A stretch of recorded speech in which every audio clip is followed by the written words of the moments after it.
ఏమండి, ఎవరొచ్చారో చూడండి. రావణాస్ అని అని చెప్తుంటారే, తనే మా అన్నయ్య అండి, మీ బావగారు. నమస్తే. నమస్తే, కూర్చోండి. పర్వాలేదండి. ఏమా, ఇన్నాళ్ళు మీరు ఆర్థిక బాధలు లేకుండా హాయిగా ఉన్నారనుకున్నాను, కానీ ఇలా పేదరికంతో బాధపడతారనుకోలేదు. ఏం చేస్తాం, కర్మ అనుకుని సరిపెట్టుకోవాలి. పెద్ద చెల్లిని కూడా చూశానమ్మా. షీలా కనిపించిందా? ఎక్కడా? ఇక్కడే క్లబ్ లో డాన్సులు చేస్తోంది, కొడుకును పోషించుకుంటోంది. అలాగా, క్లబ్ లో డాన్స్ చేస్తుందా? అవునమ్మా. అయ్యగారు అమ్మగారు పోయారని తెలిసింది. ఆ తర్వాత మీరందరూ చెట్టుకొకళ్ళు పుట్టుకొకళ్ళు ఎందుకయ్యారు? అసలు ఏం జరిగిందో వివరంగా చెప్పమ్మా. నువ్వు వెళ్ళిపోయిన రోజే నాన్నగారు తుపాకీ తీసుకుని ముకుందు ఇంటికి వెళ్ళారు. అక్కడ ఏం జరిగిందో ఏమో, ఇంటికి వస్తూనే కుప్పలా కూలిపోయారు. డాక్టర్ వచ్చి చూశాలోగానే ఆయన చనిపోయారు.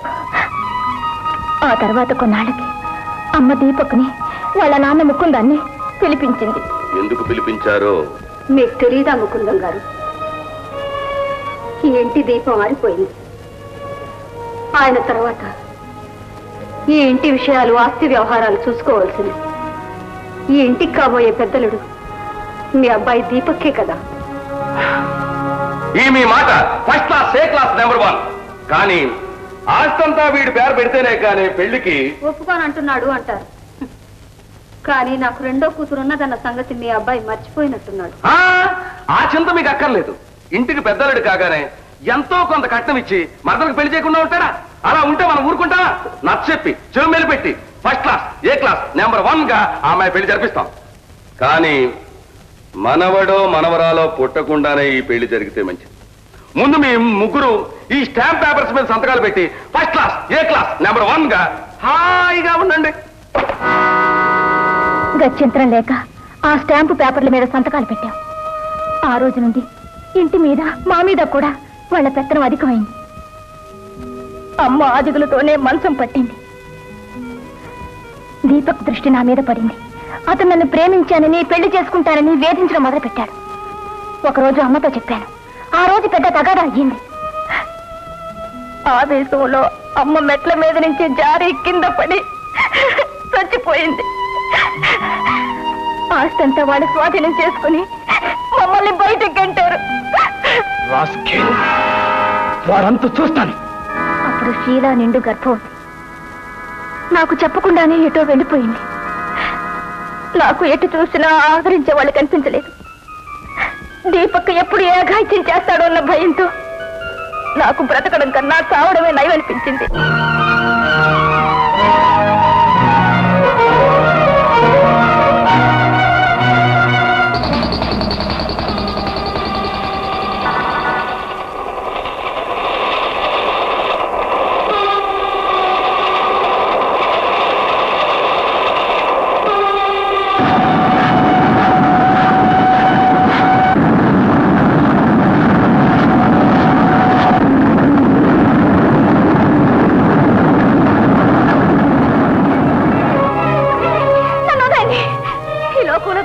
దారి లేదుకుంటే చచ్చేది కూడా వీలేదా?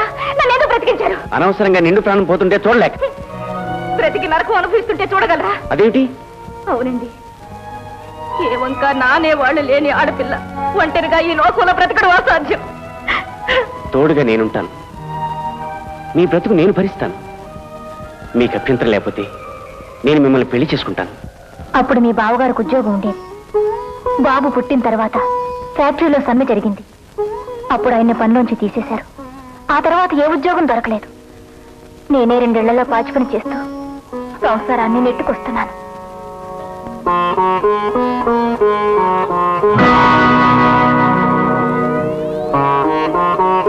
చూడమ్మా, విచారించకు.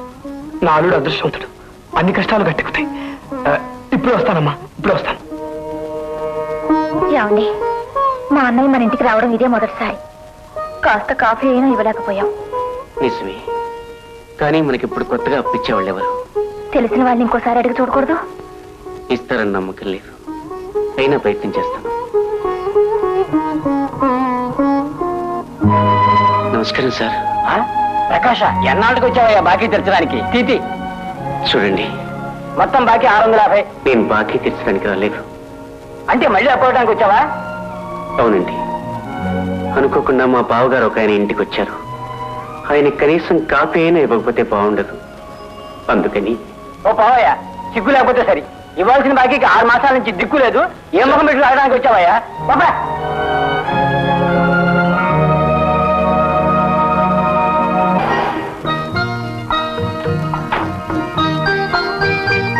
అరే ఏమిటన్నయ్యా ఇవన్నీ? ఏం లేదు, చెల్లెలు ఇంటికి కొత్త చేతులతో రాకూడదు. ఇందాక అనుకోకుండా వచ్చాను, ఇప్పుడు అనుకుని ఇవన్నీ తీసుకొచ్చాను. ఇది నా అల్లుడికి, ఇది నీకు బావగారికి. ఏమిటో నీ పిచ్చి. నీ సంపాదన అంతా ఇలా ఖర్చు చేస్తే ఎలా అన్నయ్యా? లేదమ్మా, ఆనాడు నువ్వు ఇచ్చిన ధైర్యంతో బయట ప్రపంచంలో పడ్డాను, మనిషిగా నిలబడ్డాను. ఇదంతా నీ చదివేనమ్మా. బావగారిది ఇదిగో వచ్చేసాను. కారెక్కది బయట ఉంది. నేనే తెచ్చాను బావగారు. నువ్వు కారు డ్రైవ్ చేస్తున్నావా అన్నయ్య? చెప్పాను కదమ్మా, అదంతా నీ చదివేనని. నువ్వు కారు తెచ్చి ఇక్కడ కూర్చుంటే మీ యజమాని ఏమన్నారు? వీడే నా యజమాని. ఎవరా పపరేట్ గారు, ఏమన్నా అంటారా? అందరూ ఇక బయలుదేరా. ఎక్కడికి? మా ఇంటికి. నేను బతుకుండగా నా చెల్లెలు ఇలాంటి పరిస్థితుల్లో ఉంటాను వీలేదు. పదమ్మా. ఆ విషయం వదిలేయండి. అవునన్నయ్య. అవునులే, వీడు మన చుట్టమా పక్కమా ఏదో పనివాడు, వీడింట్లో మనం ఉంటామేంటని అనుకుంటున్నారు కదా. అన్నయ్య, నిన్ను ఎన్నడైనా పనివాడిగా చూసానా? మరైతే బయలుదేరండి. బావగారు, మేము ఇక్కడి నుంచి బయలుదేరాలంటే కొన్ని చిక్కులున్నాయి. అవి మీకు తెలియవు. ఇదిగో బావగారు, ఇది అన్నా చెల్లెల విషయం, మీరు అడ్డు రాకూడదు. Oh, I'm sorry. It's all right. ఏమిటి ఇంగ్లీష్ మాట్లాడేస్తున్నావు? మీరు రాకపోతే లాటిన్, ప్రాకృతం, పైశాచకం అన్ని మాట్లాడేస్తాను. నీకెలా చెప్పాలో నాకు అర్థం కావడం లేదు. నేడికి లేచిందే ప్రయాణం అని ఉన్న పడాన్ని ఇల్లు ఖాళీ చేసి రమ్మంటే ఎలాగన్నయ్యా? చుట్టుపక్కల ఉన్న వాళ్ళంతా దొంగతనంగా పారిపోయామనుకోవాలా? మరైతే రేపొద్దున తప్పకుండా రావాలి. కాకపోతే ఇక్కడే నిరాహారం తెచ్చి పట్టేస్తాను, సరేనా? వస్తారా అల్లుడు?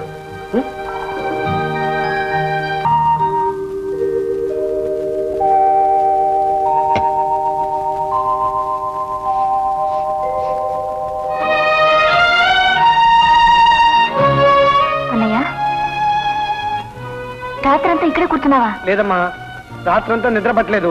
అందుకని చీకటితో లేచి వచ్చి మిమ్మల్ని నిద్ర లేకపోతే ఇష్టం లేక ఇక్కడే కూర్చున్నాను. బయలుదేరదా? ఏంటమ్మా, ఏదైనా ఉంటే నాతో చెప్పు. ఏం చెప్పను, ఉన్నట్టుండి ఇల్లు వదిలిపెట్టిపోవడానికి వీల్లేదు.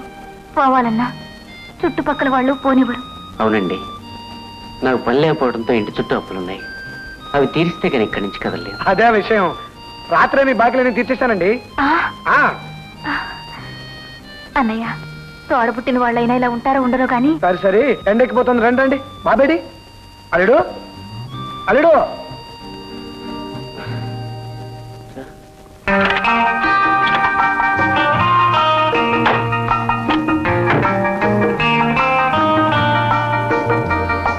అయ్యగారు చీకటితో ఎక్కడికి వెళ్ళారని అదురుతా పడుతున్నాం బాబు. మా చెల్లింటికి వెళ్ళానులే. సామాన్ లాభాలు తీసుకెళ్ళండి. అన్నయ్య, ఈ అబద్ధాలు అంటాం ఎన్నాళ్ళ నుంచి నాతో? అబద్ధాలా? కారు డ్రైవ్ చేస్తున్నానన్నా? అవును, నేనే డ్రైవ్ చేస్తున్నాగా. ఈ ఇల్లు నీది కదా? అదే కాదు, మా యజమాని. ఒక ఆడపిల్లని కంటాను, వీడికిచ్చి పెళ్లి చేస్తాను. అప్పుడు వీడిదేగా ఇల్లు. మరి పెళ్లికి పిల్లని చూసుకున్నావా? అంత తొందర అయితే ఎలా చెల్లమ్మా? చూపిస్తా. నాకు షీలా కూడా మన ఇంటికి రావాలి. అందరం ఒకే కుటుంబంలో కలిసిపోవాలి. అప్పుడు మీ అందరి ముందు నా పెళ్లి ఇది బజారు. I'm sorry. సార్, నమస్కారం అల్లుడు సార్. నమస్కారం. నువ్వు లోపలికి వెళ్ళమ్మా.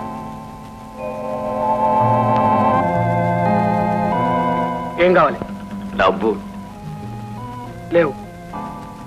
డబ్బు ఎందుకంటావేంటి పిచ్చి మహారాజ్ సార్? తాగటానికి, తందానాలు ఆడటానికా? ఇవ్వను. అట్టంటే ఎట్టా? కన్న కూతుళ్ళ మీద బతికే నాలాంటి కన్న తండ్రుల గతేం కావాలి? రత్నాలు తనకిచ్చి కడితే బుడేఖాన్ 5,000 ఇస్తానన్నాడు. పోని నువ్వు అందులో సగమో బతికేవు. ఏంటి? ఇవ్వవా? పోనీ 100 అడ్వాన్స్ ఇట్టా మరి. 50, 30, 20, 2 రూపాయలు. నయా పైసా కూడా ఇవ్వను. ఇవ్వవా?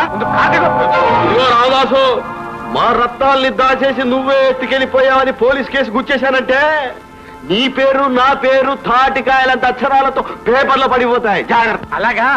బెదిరించి డబ్బు గుంజాలనుకుంటున్నావు రాస్కెల్? మళ్ళీ పక్కొచ్చావో కాళ్ళు ఎరగొడతాను. జాగ్రత్త. పోతాను రా. పోయి నీకు రత్నానికి మధ్య నిప్పెడతాను.